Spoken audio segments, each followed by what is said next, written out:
Hare Krishna.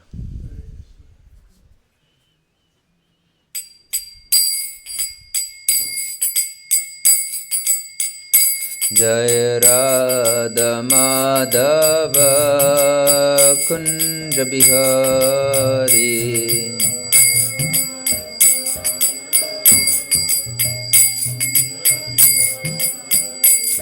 Jai Radha Madhava Kunja Bihari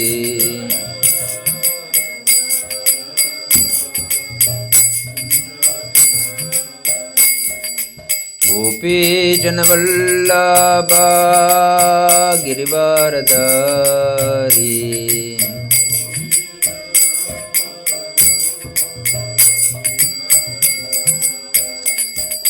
Gopi Janavallabha Girivaradari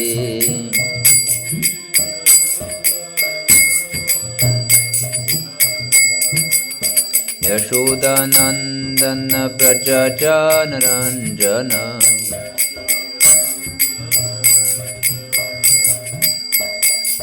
Yashodanandana Prajajanaranjana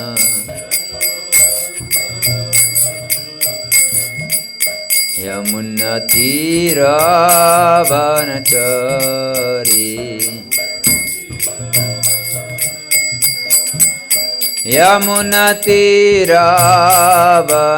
Yamunatiravanachari Jaya Radha Madhava Kunja Bihari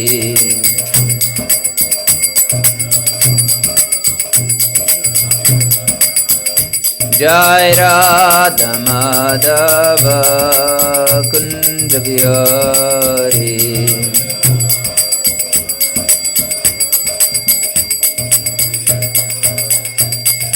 Gopi Janavallabha Girivaradari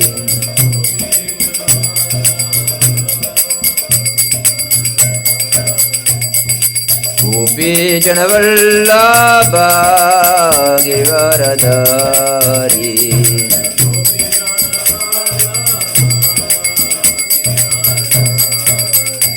Yashodanandana Prajajanaranjana Yashodanandana Prajajanaranjana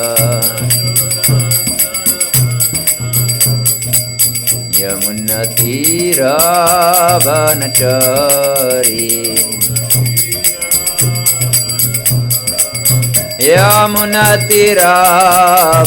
Yamunatiravanachari Jaya Radha Madhava Kunja Bihari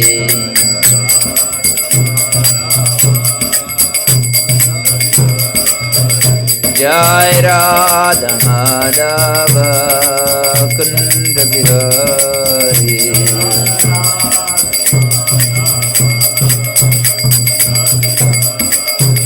Hare Krishna Krishna Krishna Hare Hare Hare Rama Rama Rama Hare Hare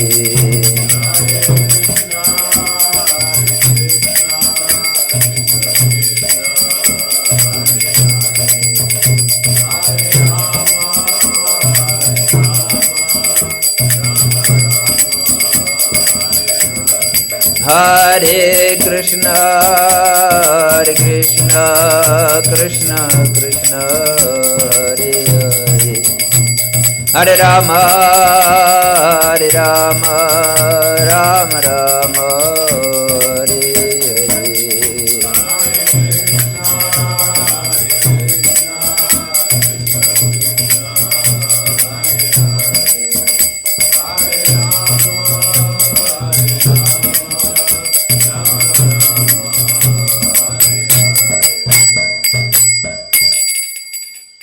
Jam Vishnupad Pranam Saparvatikacharya Stottara Shata Shri Srimad Shila Abhay Chandraminda Bhaktivedanta Swami Maharaj Shila Prabhupada Ki Jai.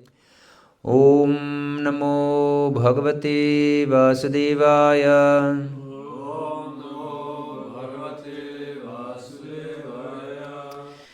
We're reading from Srimad Bhagavatam, Canto 4, Chapter 12, entitled Dhruva Maharaja goes back to Godhead. Text 45. Dhanyam yashasyam ayushyam punyam swastyayanam mahat svargyam draumyam saumanasyam prashasyam agamarshanam dhanyam bestowing wealth, yashasyam bestowing reputation, ayushyam increasing the duration of life, punyam sacred, swasti ayanam creating auspiciousness, mahat great, svargyam bestowing achievement of heavenly planets, Drovyam or Dhruvaloka, so Manasyam pleasing to the mind, Prashasyam glorious, Agamarshanam counteracting all kinds of sinful activities. Translation and purport by His Divine Grace Srila Prabhupada Ki Jai. By hearing the narration of Dhruva Maharaja, one can fulfill desires for wealth, reputation, and increased duration of life. It is so auspicious that one can even go to a heavenly planet or attain Dhruvaloka, which was achieved by Dhruva Maharaja, just by hearing about him. The demigods also become pleased because this narration is so glorious and it is so powerful that it can counteract all the results of one's sinful actions. Purport. There are different types of men in this world, not all of them pure devotees. Some are karmis, desiring to acquire vast wealth. There are also persons who are only after reputation. Some desire to be elevated to the heavenly planets or go to Dhruvaloka. And others want to please the demigods to get material profits. Herein it is recommended by Maitreya that every one of them can hear the narration about Dhruva Maharaja and thus get their desired goal. It is recommended that the devotees Akama, the Karmis Sarvakama, and the Jnanis who desire to be liberated Moksha Kama should all worship the Supreme Personality of Godhead to acquire their desired goals of life. Similarly, if anyone hears about the activities of the Lord's devotee, he can achieve the same result. There is no difference between the activities and character of the Supreme Personality of Godhead and those of his pure devotees. The translation of verse again. By hearing the narration of Dhruva Maharaja, one can fulfill desires for wealth, reputation, and increased duration of life. It is so auspicious that one can even go to a heavenly planet or attain Dhruvaloka, which was achieved by Dhruva Maharaja, just by hearing about him. The demigods also become pleased because this narration is so glorious and it is so wonderful that it can counteract all the results of one's sinful actions. Om Ajnanatimirandasya Gyananjanashalakaya Chakshurun Militam Yena Tasmai Shri Gurave Namaha Shri Chaitanya Manobhishtam Stapitam Yena Bhutale Swayam rupa kada mahyam dadati svapadantikam Vandeham Shri Guru Shri Yuta Patakamalam Shri Gurun Vaishnavamscha Shri Rupam Sagrajatam Sahagana Raghunatanvitam Tam Sajivam Sadvaitam Savadutam Parijana Sahitam Krishna Chaitanya Devam Shri Radha Krishna Padan Sahagana Lalita Shri Vishakanvitamscha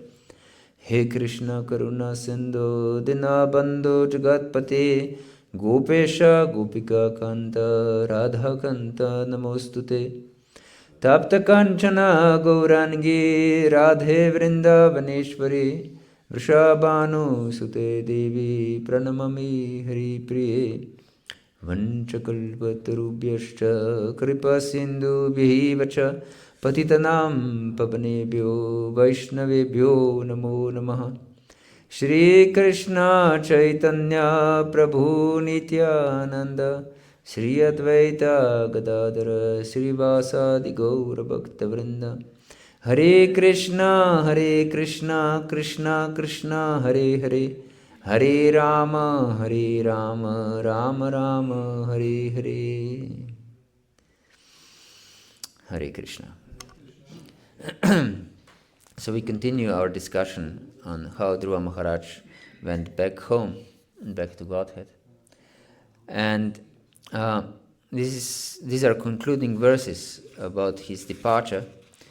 And it is said here by Maitreya Muni that one can achieve many different goals just by hearing about these glorious activities of Maharaj Dhruva.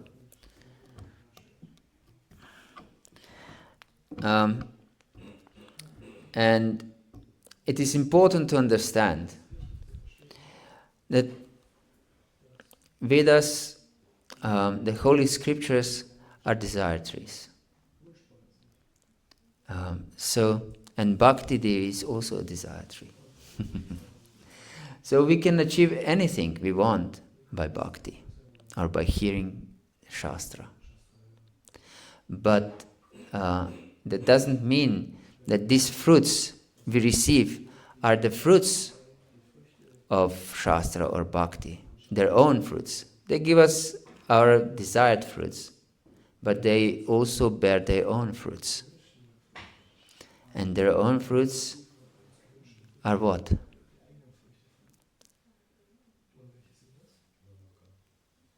Sorry? Yes, prema. Krishna prema are the fruits of bhakti itself and shastras itself. We know Krishna says, Sarvasya chaham hriti sanvishto matak smritir jnanam apokhanam cha Vedaishya sarvairaham eva vidyo vedanta krit vida vita eva chaham. I am the goal of all the Vedas. And of course, the goal is not to become Krishna, but to love Krishna. Yes, to love Krishna. So this is the fruit of the Vedas, and Srimad Bhagavatam is the ripened fruit. Nigama kalpataror kalitam palam. Shukamukat dravaya samutam. Pibata Bhagavatam rasam alayam. Mahurho rasika bhubhauka. That it's so delicious fruit, and it was touched by the lips of Shukadeva Goswami, and it became even sweeter. Because if mango is pecked by Shuka, that means a parrot, mango becomes even sweeter. So, and Bhagavatam, because it was spoken by Shukadeva Goswami, it became even sweeter. And it says that we should drink this rasa. Pibata Bhagavatam rasam alayam. Alayam is till the end, or destruction, or losing of consciousness. So drink this rasa till you lose your consciousness. And then drink again when you wake up. Yes, just taste this rasa of Srimad Bhagavatam. Yes, so we can achieve many different things by hearing, but intelligent people strive for the fruit that is the original fruit of the Vedas, original fruit of bhakti, and this is Krishna Prema. And here it is mentioned how important it is to glorify great devotees. And we discussed yesterday in our seminar on offences that it is offensive not to glorify the devotees.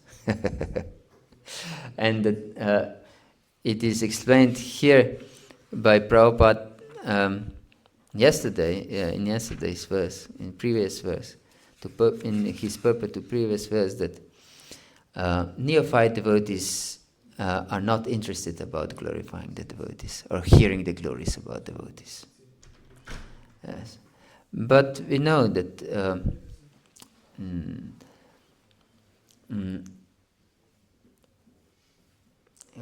what is the verse? Shiva is telling Parvati, yes, yeah, Aradhanam Sarvesham, Vishnur Aradhanam Param, Tasmat Paratram Devi, Tatihanam Samarshanam. That amongst all different kinds of worship, the worship of Lord Vishnu is the highest. But and then it's usually translated like this, that the worship of the devotees is even higher than worship of the Lord. So yes, it's extremely important to worship the devotees and to be really happy to be able to be in association of devotees. This is extreme boon, actually.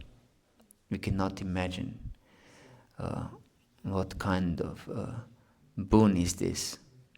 And we mentioned yesterday that there are 80 million people in Germany, but only few have the opportunity to associate with devotees, really.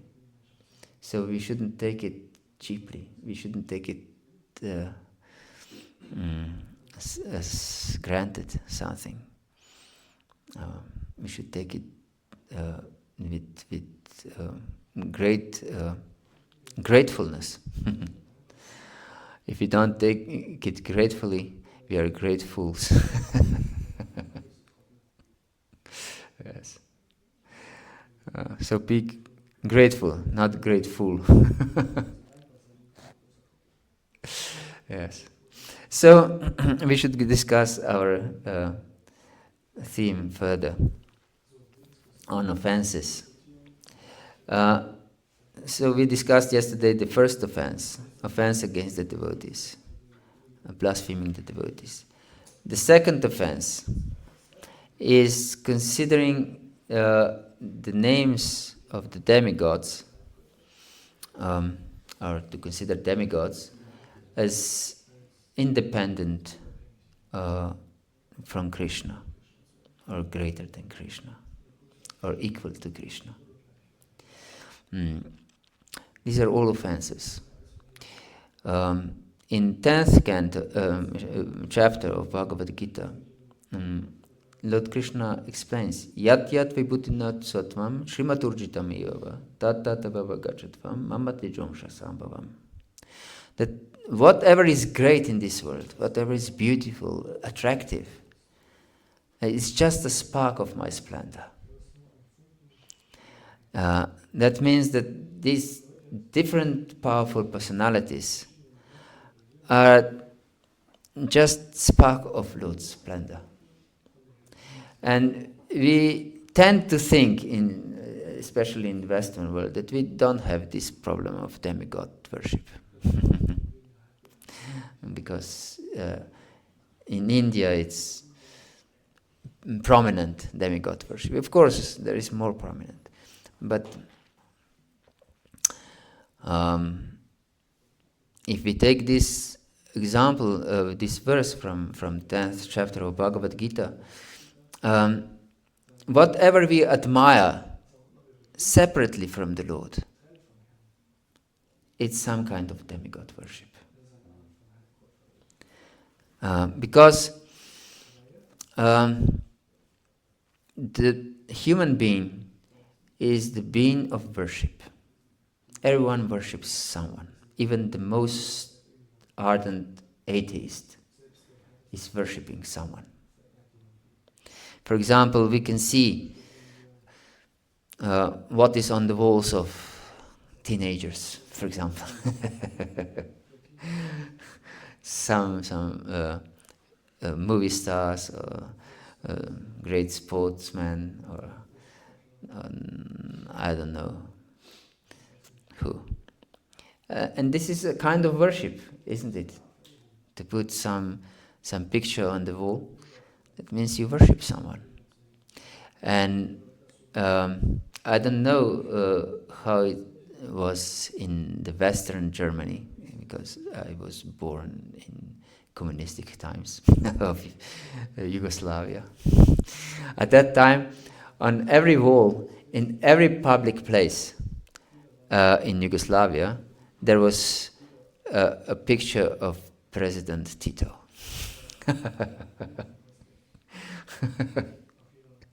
And that was worship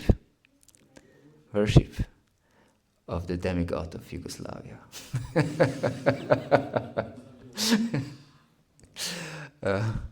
Now they put some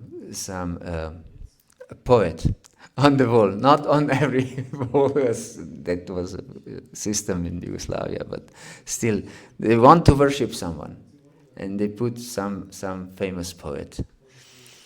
I don't know, is there also something like this in Germany? But even if there is not, there are some statues of so-called great personalities.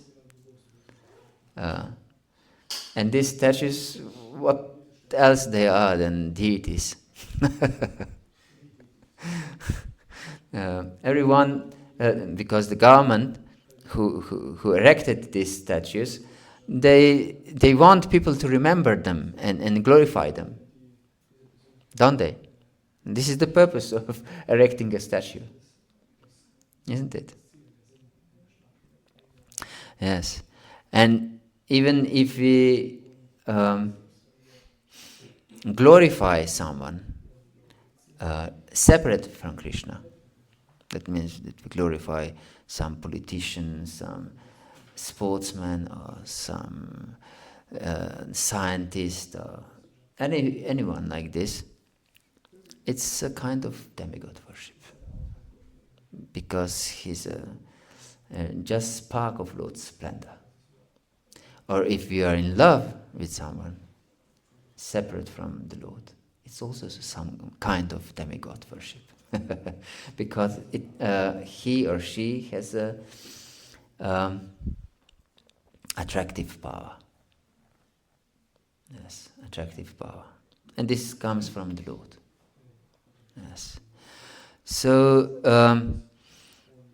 we should not separate anything from the Lord, actually, because everything emanates from the Lord. Aham sarvasya prabhavo mattah sarvam pravardati iti matva bhajante mam buddha bhava samandita. That everything emanates from me, spiritual worlds, material worlds, everything. And those who really know this, they worship me with great love and devotion. Yes. So, what is the purpose of spiritual knowledge? That we understand how everything is connected to the Lord, how everything is actually Lord's energy, Lord himself in this sense. And so everything we should admire in connection with him. That means that we admire the Lord in a particular thing. How my Lord is glorious. Just see how beautiful waterfall is in this mountain. How my Lord is wonderful. But if we just admire a waterfall without remembering the Lord, it's some kind of demigod worship. Yes. Yes. Because nature is also personality. Yes.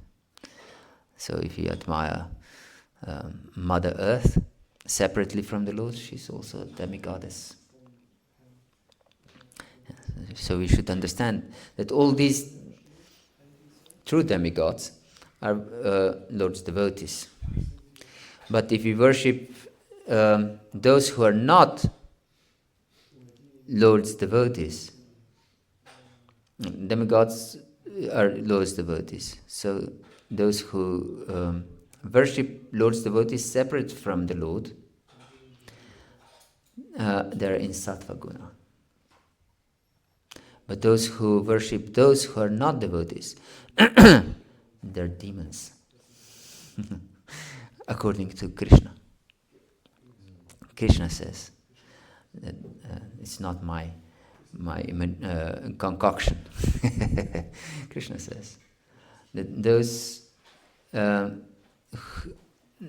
who worship demons, and demons are those who are not devotees, by Krishna's definition also in 16th chapter of Bhagavata-gita, those are in the mode of rajas. And those who worship ghosts and spirits and so on, those are in the modes of ignorance, tamaguna. And Krishna says also in 9th chapter of Bhagavad Gita, Yepi anya devata bhaktaya janti shraddhayanvita tipimam eva kantaya jante vidipurokam. That all those different worshippers are worshipping only me. Yes. Yepi anya devata bhakta yajanti shraddhayanvita, who worship them with faith,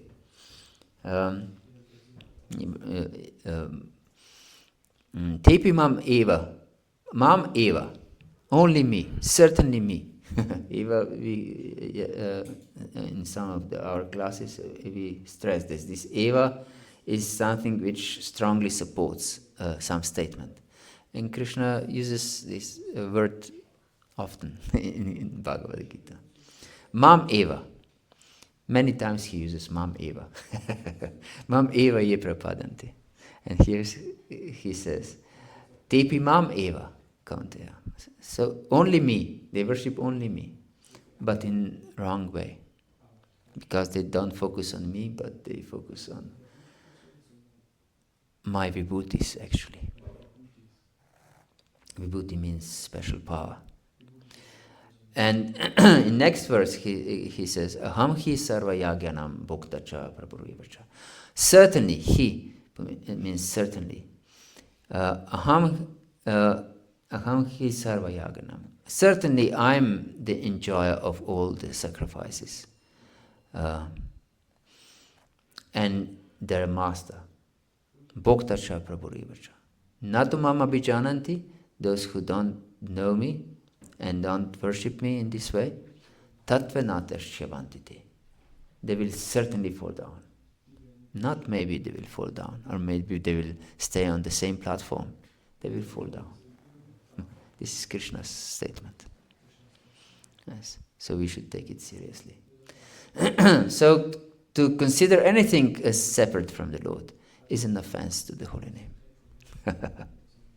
So if you are in love with someone, we should take care that she or he is Krishna's part and parcel. And take him in this way.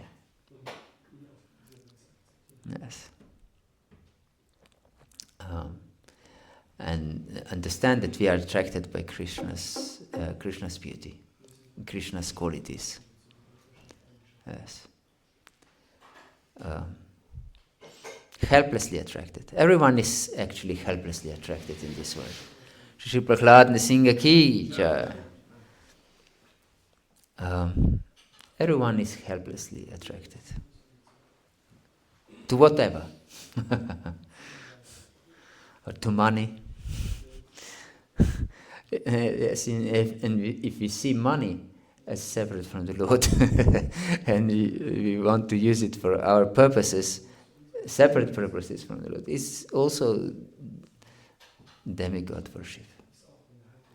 So we can see, we may think that this is not a problem in the West, but it's all pervading. It's all pervading problem, not just in India. Maybe there is more obvious, more conspicuous, but here it's also all present. Yeah. So we should be careful not to see anything separate from the Lord. Yes. The next offense is to not follow the instructions of a spiritual master. This is also one of the greatest offense. There are a lot of grave offenses. The Vaishnava Aparadha is one of them, and not following the instruction of the spiritual master is the next extremely grave offense.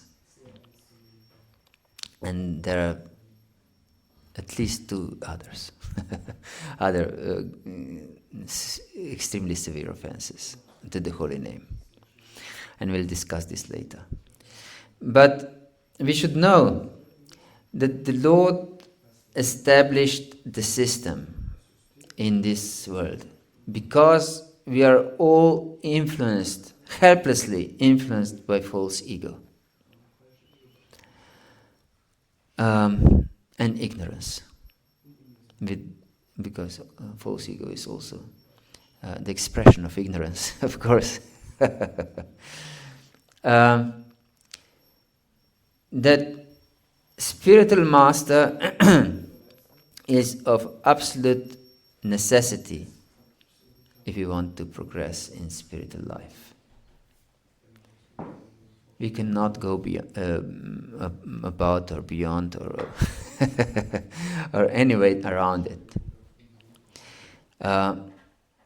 Acharya mam vijanayam navan maniyeta karhichit namartya buddhya sueta sarvadeva mayo guru.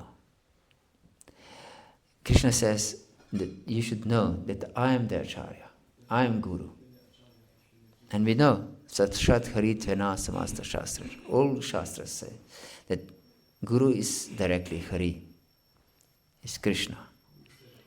Of course we know that he's Jiva Tattva, but nevertheless Krishna is acting through his pure devotee to attract us to his service, to elevate us from our material consciousness to Krishna consciousness.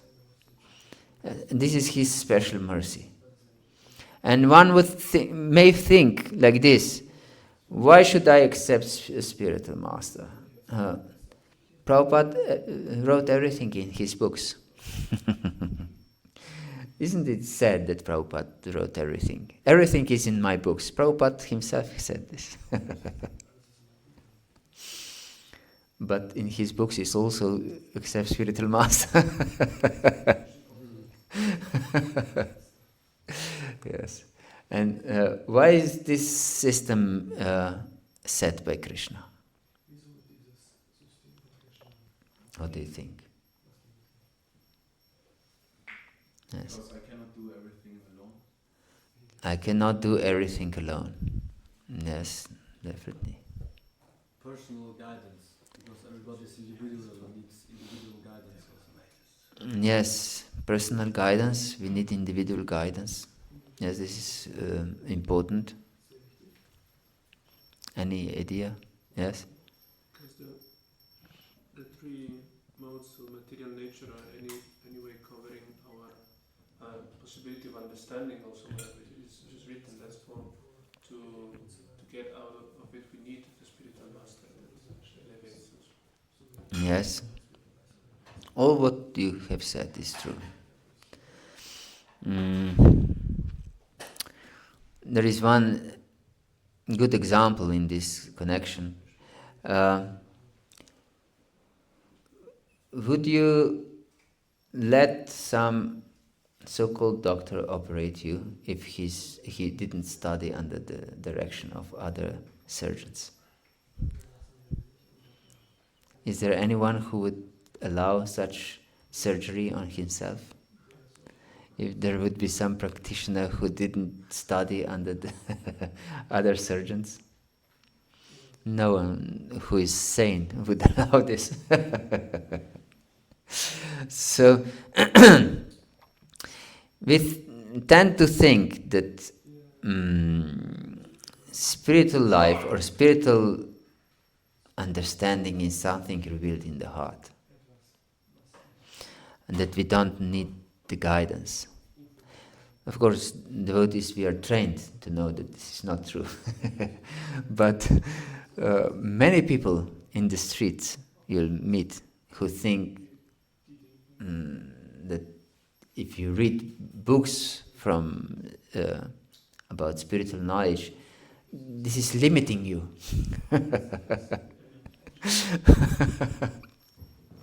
Yes, you're not genuine.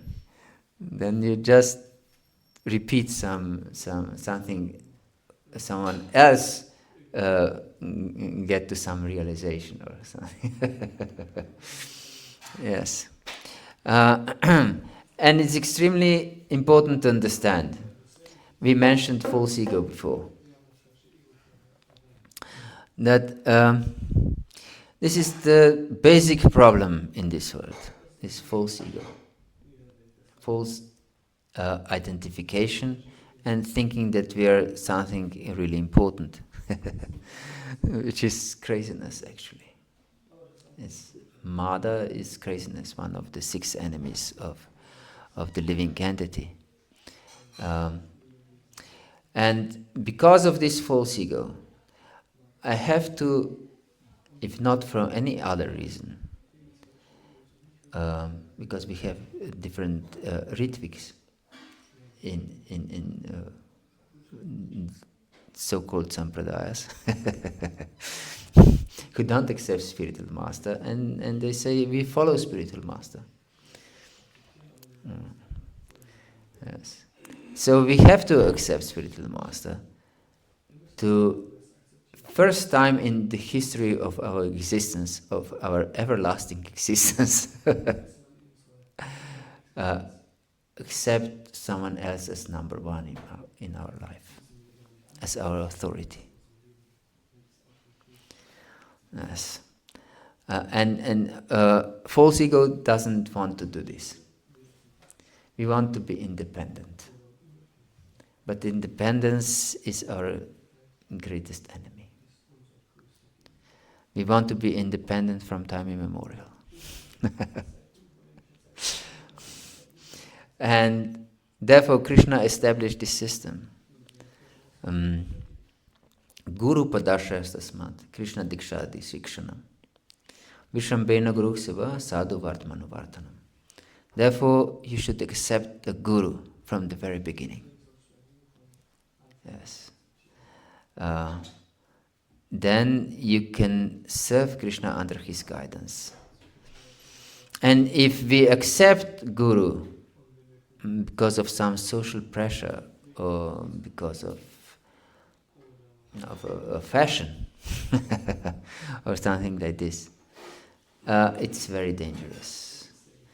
Because if we accept someone as number one in our life, as Guru should be, then if we are not sincere in accepting Guru, then we become offensive.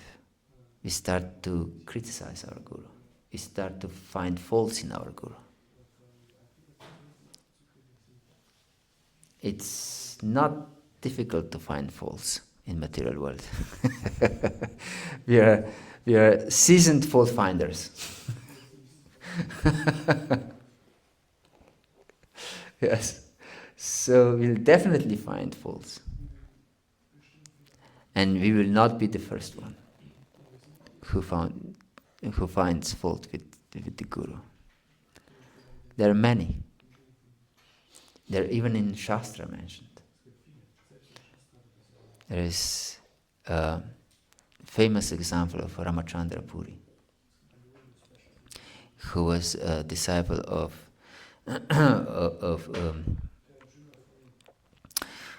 Madhavendra Puri. Yes, and Madhavendra Puri, who was in complete ecstasy when he was leaving the body, actually, and in separation from the Lord, in the feelings of separation, in great love, he was calling, "Where are you, Krishna? I cannot see you, Krishna. Where are you? Where are you? Please, be merciful towards me." And then Ramachandra Puri came and said to his spiritual master, "What do you lament here for Krishna? Just meditate on Brahman."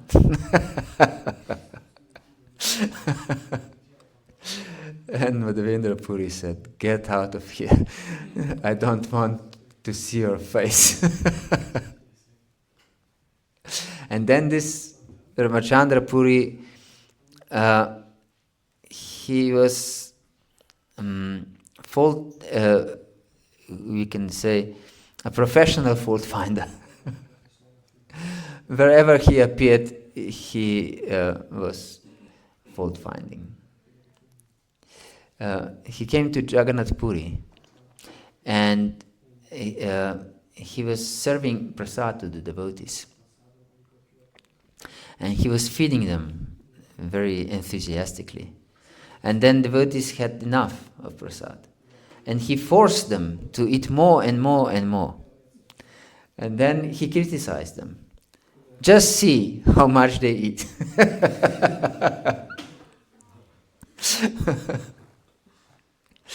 And when he saw how much prasad Lord Chaitanya took, he also criticized the Lord himself.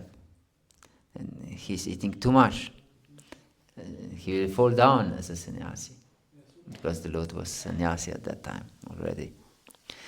And then Lord instructed the devotees that he will eat half a portion of usual portion. So that created great distress for the devotees. That Lord will eat just half of his daily needs, practically. They perceived it in this way. So, and then when Ramachandra Puri saw that Lord Chaitanya doesn't eat so much, he said, "You're eating not enough. You think you're glorious in your renunciation." And then he couldn't find any other fault. He saw at Lord Chaitanya's place ants crawling around. And he said, "You see, there are ants. That means you're eating sweets." But in India, there are all over the place ants crawling around. So yes, this happens if we blaspheme or criticize our spiritual master, or we are disrespectful towards our spiritual master. Yes, please.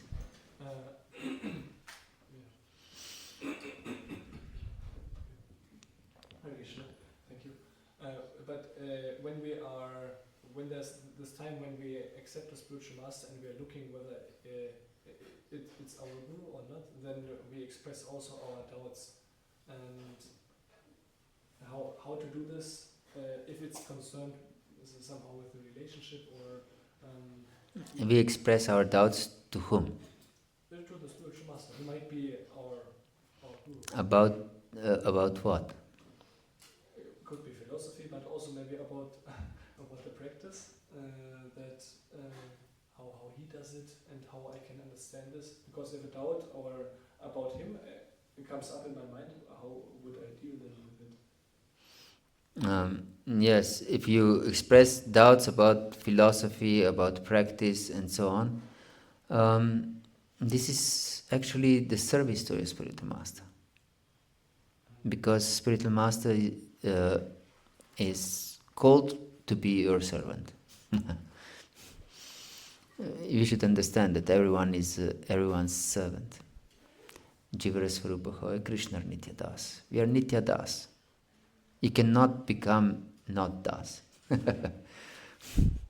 So even if you are some kind of a master, if others accept you as a master, we should know that my position is just to serve better. And we should accept everyone as our master. Yes, everyone is Prabhu. Only I'm Das. Yes. So if we express doubts like this, but if we have doubts about him,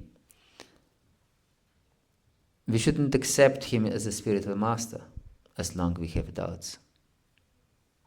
And we cannot express this to him. I have doubts about you. What will he say? No, I'm good.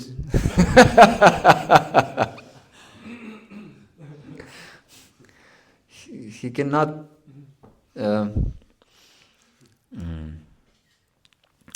make these doubts disappear in your mind. If he will praise himself, that itself is disqualification. And if he'll say, yes, you're right. So, Hare Krishna. I thought you have. Would you like to say something? No, I was listening what you said. Oh yes. Yes. So yes, you cannot express that you have doubts against your guru to your guru, or a prospective guru. So you should be certain. Yes, this personality is pure. I would like to surrender my life to him. He inspires my devotion to Krishna. This is most important aspect of a guru, that he inspires your bhakti. Yeah. So you shouldn't be impelled to accept someone because he sings nicely, or because he's good looking, or because he has so vast knowledge, or that he can speak that everyone is mesmerized, or any other quality. The most important quality is that he inspires that I completely surrender to Krishna. This should be the quality. Yes? Now I have a question. I mean, we saw in the past, many times we saw that spiritual masters, they, as you probably know, they gave up the service, or they there was reasons, or they changed in due course of time. As you know, some devotees, they had a spiritual master, but he changed so much in a different direction that they said, I cannot follow him anymore, or something like that. Or gurus fall down. So how you should then, according to your opinion, deal with such incident? Because you said we should beforehand check that that's the right one. So in one point of our life we maybe thought that's the right person, and then after due course of time life is changing. Yes. This is extremely important question. If the Shastras explain, and it is also explained by Jiva Goswami quoting Shastra, that if the Guru is not fallen, that means that he doesn't fall from devotional service, he should never be rejected. So if we see some lacking in him, that he lacks something, maybe knowledge or understanding or anything, but he is still a Vaishnava, devotee, we should humbly ask him for permission if he can take instructions also from other devotees. But if he is fallen, our duty is to reject him. Then we should accept someone who is pure. How we define fallen? Fallen means that he doesn't follow his spiritual master. Okay, so even if he would have, let's say, difficulties in his performance of, like Krishna says in Bhagavad-Gita, even if somebody Yes. some has some mistakes, Apichetsu duracharo. Still he's considered Saintly. saintly. Yeah. So But we should understand, apichetsu duracharo bhajate mama ananyapak sadur eva samantavyak samyak vyavasito hisa. Even if my devotee commits most abominable activity,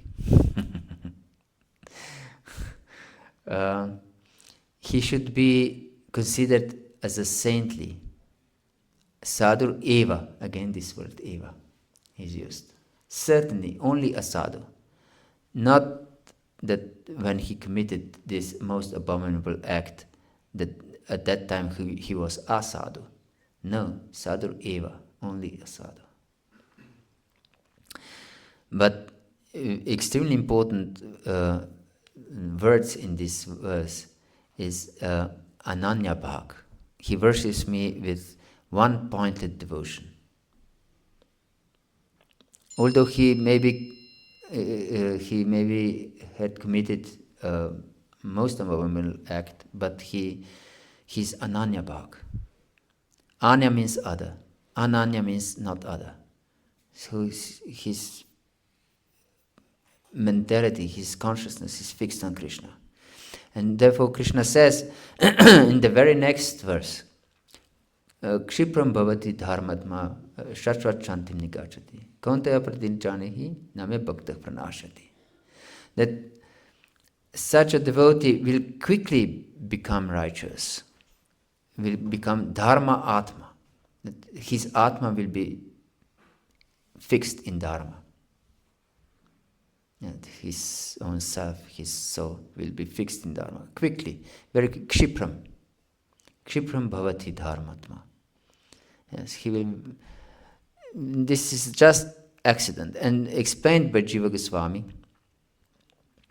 that those who have transcendental shraddha, shastriya, that means shastriya shraddha, they will never fall down. And this example of Krishna about Durachit, about most abominable activity, is even if. We know we use this even if arguments when we argue with someone about what is right and what is wrong, and he presents his arguments. And maybe we don't agree with his arguments, but we want to defeat him by his own arguments. And we say, even if,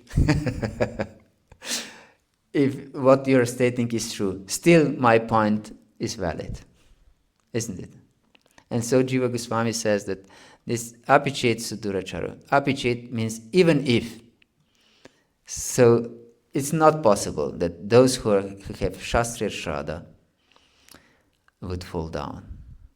But even if they do, if they're ananya bhak, if they're one-pointedly devoted to me, they're sadhu eva. Yes. So we should know that those who fall down, according to Jiva Goswami, they had Lokiki Shraddha, not Shastriya Shraddha. That means not transcendental Shraddha, not transcendental faith in Krishna, but some kind of materially contaminated faith. Yes. That doesn't mean that we have Shastriya Shraddha. But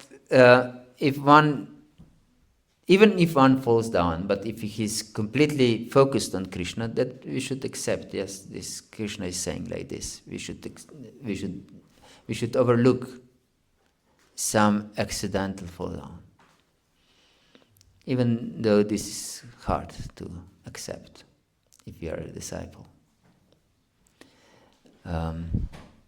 But if something is continuously happening, then it's not an accidental fall down anymore.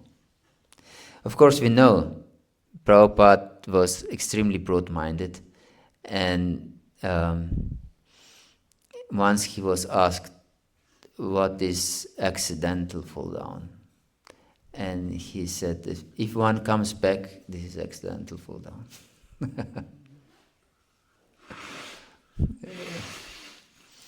Yes. Yes, maybe it's accidental fall down for 30 years, according to Prabhupada's standards. But that doesn't mean that in these 30 years we should follow him. Because even for a wife, it is explained in Shastra that she shouldn't follow a fallen husband. Otherwise, the most important instruction for wives is to follow the husband. But if the husband is fallen, she shouldn't follow him, because he will be the cause of her fall down. So if she's saintly, she shouldn't follow him.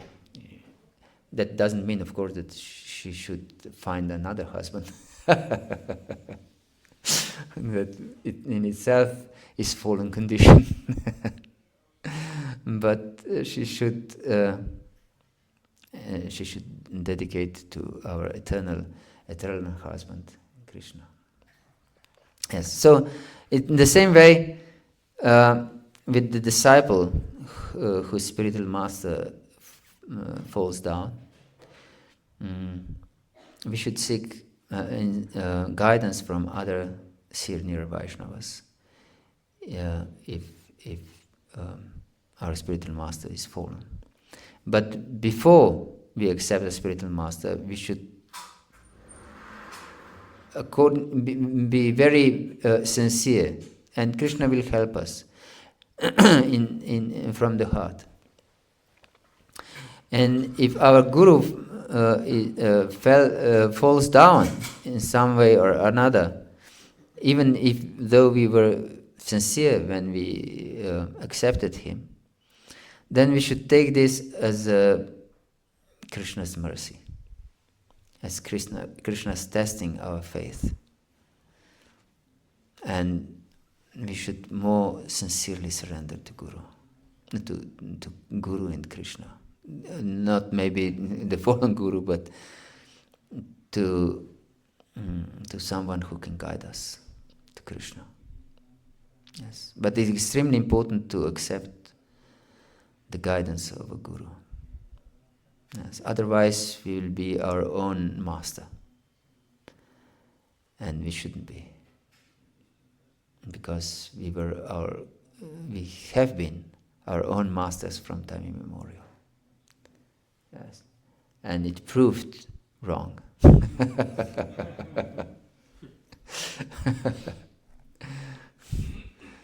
Yes.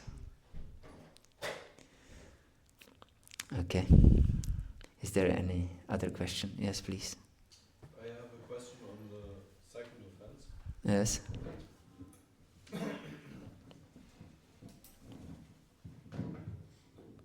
Concerning considering demigods to be equal to the Lord, I feel like Or separate from the Lord. or separate from the Lord. In connection with this, I feel that sometimes Indian people, they will have that kind of mood that but I like Lord Shiva more and than Krishna, and they will tell that like Ramachandra, and I read about Lord Ramachandra a few days ago on Yotsava, and it's interesting that he takes that very like strong position that of a human being, and he's very humble before all the demigods. He prays to Lord Shiva before coming to Lanka, and he's in the battle with Ravana itself. He's praying to Surya. So and sometimes my impression is that they will say that sometimes Krishna or Vishnu, they are seen as the superior by Lord Shiva, and sometimes they look at Lord Shiva as their superior and depend on him, and therefore they're kind of equal. They're not superior to him, to Lord Shiva or to whoever. So maybe you can comment on this. Yes. Of course, we should know that in Vedic culture, as explained also in this verse of Srimad Bhagavatam we discussed today, that many people have different desires. The majority of people, they don't strive for pure devotional service. We mentioned yesterday, Manushanam sahasrashu kashchir tetati sidaye etatam api sidanam kashchin mam veti tattvataha. That only extremely few are searching for perfection, and those who have attained perfection, only someone may know me in truth. Krishna says, and everyone accepts Bhagavad-gita, isn't it? Even everyone in Vedic culture accepts Bhagavad-gita as an authoritative scripture, isn't it? Yes, everyone. More or less. If they really accept it, they will not argue like this. They accept. Everyone accepts. You're from India. Is there anyone who doesn't accept Bhagavad Gita? Everyone accepts. Irrespective of whom we pray. Yes. And in Bhagavad Gita, it's said, Maddh parataram nanyat kinchitasya dhananjaya mayi sarvamidam pruktam sutrimani ganaiva. In 7th chapter of Bhagavad Gita, nothing is superior to me. No one is superior to me. And I'm also the basis of Brahman. Yes. Brahmano hi pratishtaha. Yes. Also mentioned in 14th chapter of Bhagavad Gita. So Krishna is supreme, and Lord Shiva accepts Ganges which washed the feet of Lord Vishnu on his head, and he considers himself a devotee. And Vaishnavanam Yata Shambhu, he is the best of the devotees. And Bhagavat Purana is also accepted by everyone in India. And it's Amala Purana, it says so. In many scriptures, they glorify, many scriptures they glorify Srimad Bhagavatam. And it says Krishnastu Bhagavan Swayam. Not that Krishna is superior to Shiva and Surya and Ganesh and so on, but even superior to all other Vishnu expansions. Yes. So, this is Shastric statements. Yes. And we can see, of course, Ramachandra acted in this way And because he was a king and he should set example of properly following Vedic scriptures for all types of people in society. Because, as explained here, even listening to Dhruva Maharaja's story, we may be inclined to hear it to attain some material benefit, as it's stated in today's verse. So if people have material desires and they perceive that Lord Ramachandra had a material desire to fight the war against Ravana, for example, he worshipped Surya and he worshipped Shiva and so on. It's also mentioned in Bhagavatam itself. If you want this, you worship Indra. If you want that, you worship another demigod. Many different things. If you want a good progeny, if you want good sex, if you want a lot of money, and this and that. But akamak sarvakama moksha kama udardi tivrinam bhakti-yogena ejita purusham puram.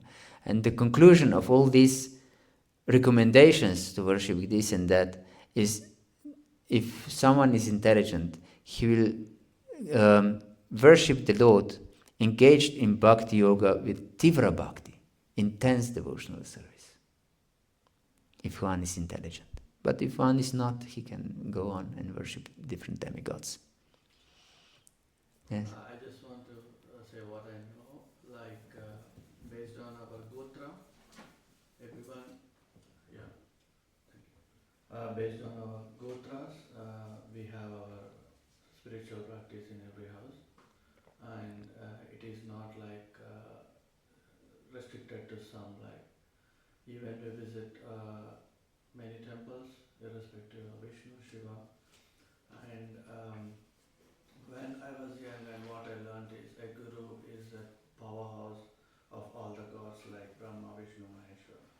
So if you are following a guru, then I think you are following everyone, or you are praying everyone, and you are on the right path. Yes, this is also Krishna says. Sarva Diva Moyo Guru. That my guru, or guru that I am a guru, and the guru is embodiment of all the demigods. So if we worship guru, we worship every demigod. And we should not be disrespectful towards demigods. This is also the point. The demigods are established by the Lord himself for the maintenance of the universe. And he's entitled to maintain the universe. So he establishes different demigods to their different posts just to maintain the universe. Yes. So if you are disrespectful towards demigods, this is again offense to Krishna. And we mentioned this. These are also devotees, so we shouldn't be disrespectful towards anything actually, not just demigods, toward anything. But we should know how to act properly. Yes. Is this okay? It is wonderful. Hare Krishna. Anything else? And there is also one thing, when a person is ripe, then the guru will appear in front of him. Yes. Yes. And the example is also Dhruva Maharaj. He was ready to accept the guidance, and Guru appeared. Yes, but you're right. But in our position, especially in society like this, devotional society, we understand from scriptures and from hearing that we should accept a spiritual master. And so one naturally develops the desire to accept guidance in spiritual life, one should accept the guidance.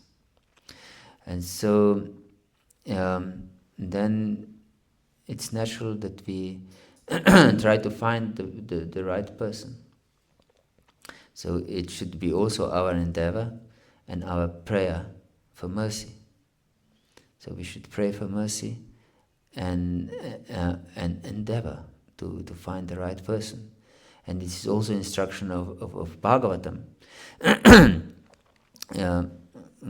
Kamasya nendriya pritirlabo jivitayavata jivasya tattva jigyasa nartoya chaha karmapi. We live just to inquire about absolute truth, not for any other purpose. So to search for a genuine guru is part of tattva jigyasa, about searching for absolute truth. Yes. Hare Krishna. Yes, please. When Krishna says that only few people try to understand him, does he say it is like this, or that it should be different? No, he just states what is the situation. And he comes here to awaken those who are ready to hear him. Yes. To rescue the the pious and kill the demons. Paritranaya sadhana vinashaya chatishkrita. Dharma samstapanarthaya sambhavam yogi yogi. I appear in every millennium just to deliver those who are pious and to destroy demons. So he doesn't come to let more people understand him, but to let the people who want to understand him understand him? Yes. Of course, if someone is covered very much, but he has pious inclinations, he can wake up. I've heard some time ago. I heard a story, and that happened in India somewhere. There was a street sweeper in some train station or where, and he was sweeping the floor, and there was some man standing there, and he came to him sweeping the floor, and he said, "Please move." He meant that I can sweep the floor here. But this struck this person very much. Yes, I have to move. I haven't moved all my life. I have to search for the truth. I'm not moving. Why I'm not moving anywhere? I should move. Yes.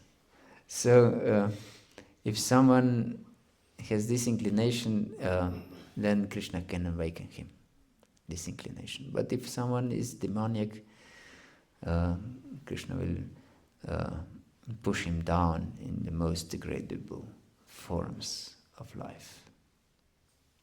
Yes. Hare Krishna. Yes. In our search for finding a true guru, how can we discriminate in our, say we're making a sincere effort for that, but how do we discriminate when we have We should accept the authority of Guru, Sadhu and Shastra. This is the three checkpoints. Sorry. I was asked this question by a non-devotee, so a person who doesn't take a valid authority. Non-devotee is doomed.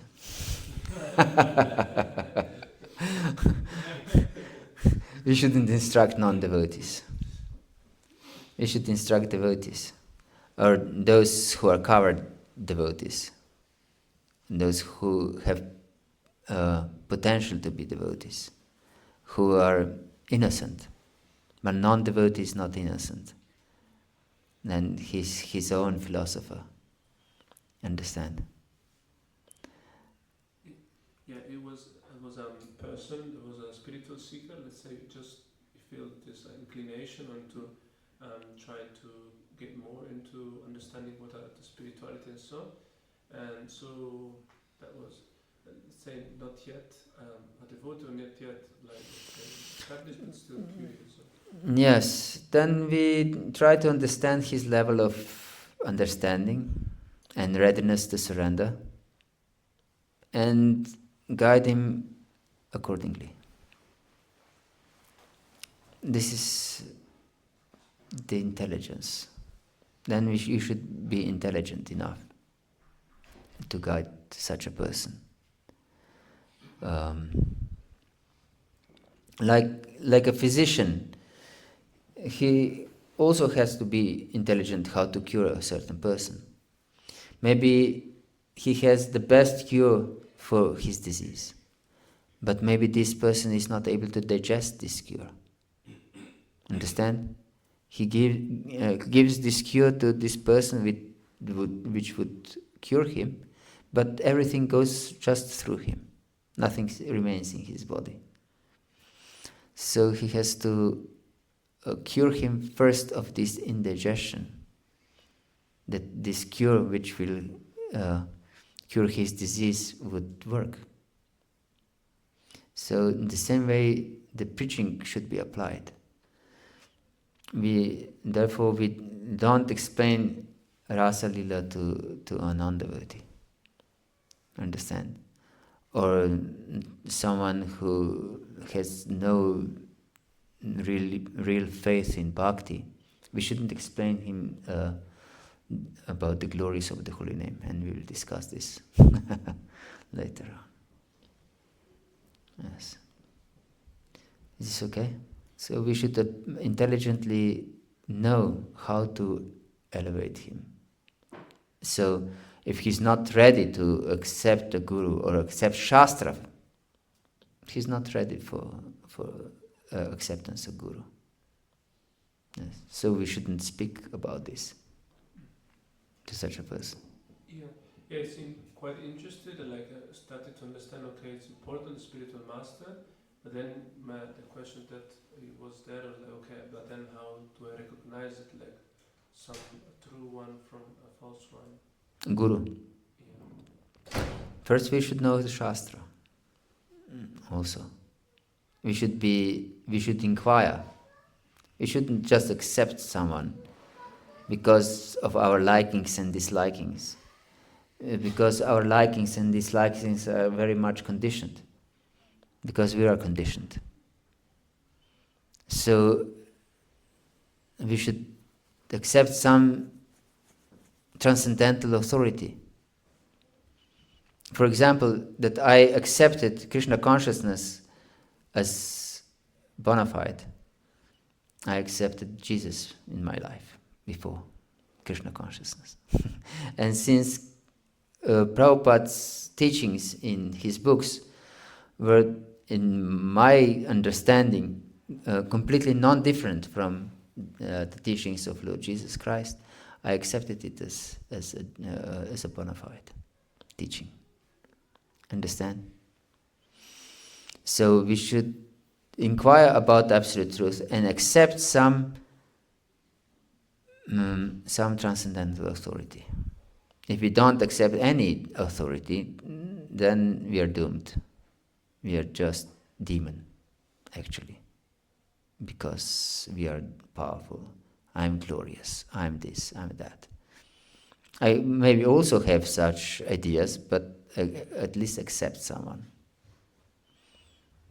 like Lord Jesus or Buddha or some authority, even if it's bogus authority, but some authority, because then I accept, yes, I'm not the ultimate philosopher.